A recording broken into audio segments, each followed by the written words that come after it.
Saudara-saudariku yang terkasih, sabda Tuhan yang kita renungkan pada hari ini diambil dari Injil Lukas pasal 20 ayat 27 sampai dengan 38. Tuhan sertamu. Inilah Injil suci menurut Lukas. Dimuliakanlah Tuhan. Sekali peristiwa, datanglah kepada Yesus beberapa orang Saduki yang tidak mengakui adanya kebangkitan. Mereka bertanya kepada Yesus, "Guru, Musa menuliskan untuk kita perintah ini. Jika seorang yang mempunyai saudara laki-laki mati meninggalkan istrinya, tetapi tidak meninggalkan anak, maka saudaranya harus kawin dengan wanita itu dan membangkitkan keturunan bagi saudaranya. Adalah 7 orang bersaudara. Yang pertama kawin dengan seorang wanita, lalu mati tanpa meninggalkan anak. Lalu wanita itu dikawini oleh yang kedua, dan oleh yang ketiga, dan demikianlah berturut-turut oleh ke-7 saudara itu.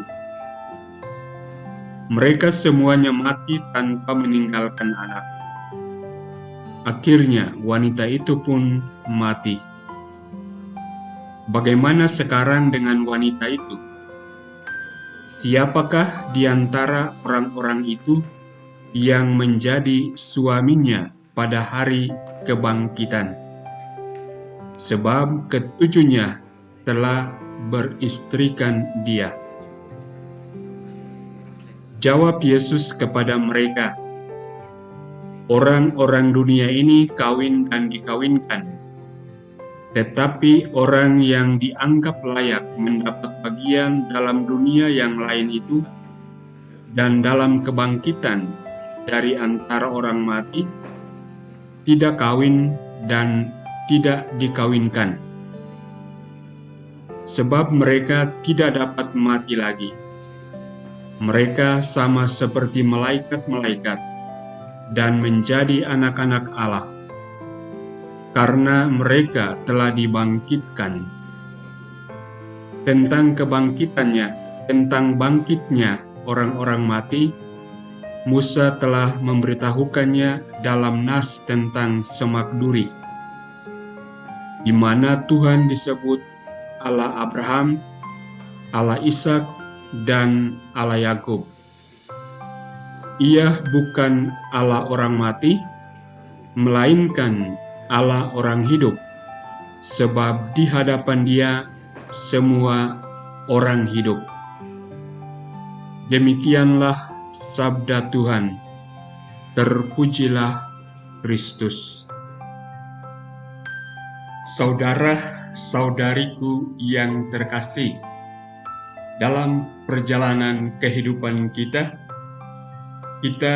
menemukan bahwa kadangkala orang yang berbeda dengan kita dalam hal iman kepercayaan, dalam hal mengungkapkan iman kepercayaan kita, kadangkala mereka bertanya kepada kita tentang apa yang kita praktekkan di dalam kehidupan iman kita. Bukan hanya mengenai praktek yang nyata, akan tetapi juga mengenai berbagai inti kepercayaan iman kita. Dan pertanyaan mereka kadangkala berangkat dari pemahaman mereka akan iman mereka sendiri. Hari ini kita mendengarkan dalam Injil orang-orang Saduki yang tidak mempercayai adanya kebangkitan badan, datang dan bertanya kepada Yesus mengenai mana mungkin ada kebangkitan itu.